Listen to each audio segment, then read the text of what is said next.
പോയ കാലത്തിന്റെ ശേഷിപ്പുകൾ സംരക്ഷിക്കാൻ സമയമില്ലാത്ത സമൂഹമായി ഇന്നത്തേത്.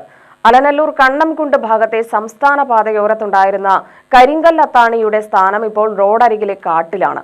കരിങ്കല്ലത്താണികൾ അഥവാ ചുമട് താങ്ങികൾ പണ്ടത്തെ ചരക്ക് നീക്കത്തിന്റെ പ്രധാന ഭാഗമായിരുന്നെന്ന് പഴമക്കാർ ഓർക്കുന്നു. റിപ്പോർട്ട് കാണാം. മണ്ണാർക്കാട് അലനല്ലൂർ ആശുപത്രിപ്പടി ജംഗ്ഷനിൽ ഉണ്ടായിരുന്ന കരിങ്കല്ലത്താണികൾ റോഡരികിൽ കൂട്ടിയിട്ട നിലയിലാണ്. റോഡരികിൽ തള്ളിയ അത്താണി സംരക്ഷിക്കണമെന്ന ആവശ്യം ശക്തമാവുകയാണ്.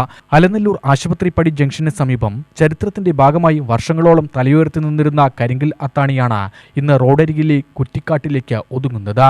പണ്ടുകാലത്ത് പ്രദേശത്തെ ചരക്കുനീക്കത്തിന്റെ ഭാഗമായി തലച്ചുമട് ഇറക്കി വയ്ക്കാനും ഇത് ആരുടെയും സഹായമില്ലാതെ തന്നെ വീണ്ടും ചുമന്നു പോകുന്നതിനും വേണ്ടി പ്രധാന പാതയോരങ്ങളിൽ സ്ഥാപിച്ചവയിൽ ഒന്നാണിതെന്ന് പഴമക്കാർ പറയുന്നു. കുമരംപുത്തൂർ ഒലിപ്പുഴ സംസ്ഥാന പാതയുടെ അരികിലായി അലനല്ലൂർ ആശുപത്രിപ്പടിയിൽ ഏകദേശം 1.5 വർഷം മുമ്പ് വരെ ഇതുണ്ടായിരുന്നു. പല കാരണങ്ങൾ പറഞ്ഞ് ഈ അത്താണി അലനല്ലൂർ വെട്ടത്തൂർ റോഡരികിൽ കൊണ്ടിട്ടതോടെ ഇപ്പോൾ കാടുമൂടി കിടക്കുകയാണ്. 5 അടിയിലധികം നീളവും 1.5 അടിയോളം വീതിയുമുള്ള 5 കല്ലുകളാണ് ഇവിടെ കൂട്ടിയിട്ടിരിക്കുന്നത്.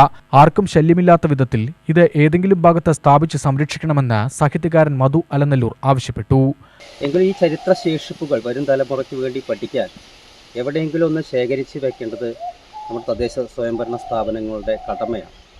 അലനല്ലൂരിലെ ഒരു വിഷയം മാത്രമല്ല, ധാരാളം ഇപ്പോൾ ഞങ്ങൾക്ക് കോളേജിൽ പോകുന്ന സമയത്ത് ഇപ്പോൾ ഭീമനാട് ഇതുപോലെ അത്താണി ഉണ്ടായിരുന്നു, അതിനൊരു ചന്തപ്പടിയിൽ അത്താണി ഉണ്ടായിരുന്നു, കൃഷ്ണ സ്കൂളിൻ്റെ ഭാഗത്ത് ഈ പോലത്തെ ഒരു തൊട്ടി ഉണ്ടായിരുന്നു, അതുപോലെ തന്നെ പാലക്കാട് സ്കൂളിൻ്റെ ഭാഗങ്ങളിൽ അങ്ങനെ നിരവധി സ്ഥലങ്ങളിൽ നമ്മളിതൊക്കെ കണ്ട ഓർമ്മകളുണ്ട്. പക്ഷേ പല കാര്യങ്ങൾ കൊണ്ട് റോഡ് വികസനവുമായി ബന്ധപ്പെട്ടുകൊണ്ട് പലപ്പോഴും അങ്ങോട്ടും ഇങ്ങോട്ടും നീക്കിയിട്ടുണ്ട്. അതുപോലെ തന്നെ മറ്റ് പല കാരണങ്ങൾ കൊണ്ടും ഇതൊക്കെ നീക്കം ചെയ്യപ്പെട്ടിട്ടുണ്ട്. പക്ഷേ ഇതൊക്കെ കൃത്യമായി ഒരിടത്ത് സംരക്ഷിച്ച് വെച്ചിരുന്നുവെങ്കിൽ നമ്മുടെ വരും തലമുറയ്ക്ക് ചരിത്ര വിദ്യാർത്ഥികൾക്കൊക്കെ വളരെയധികം ആവേശകരമായി അവർക്കൊക്കെ ഇത്തരം കാര്യങ്ങൾ പഠിക്കാനുള്ള ഒരു സിറ്റുവേഷനൊക്കെ ഉണ്ടാകുമായിരുന്നു. അപ്പോൾ അത് തദ്ദേശ സ്വയംഭരണ സ്ഥാപനങ്ങളാണ് ഇത്തരം കാര്യങ്ങൾ ചെയ്യേണ്ടത്.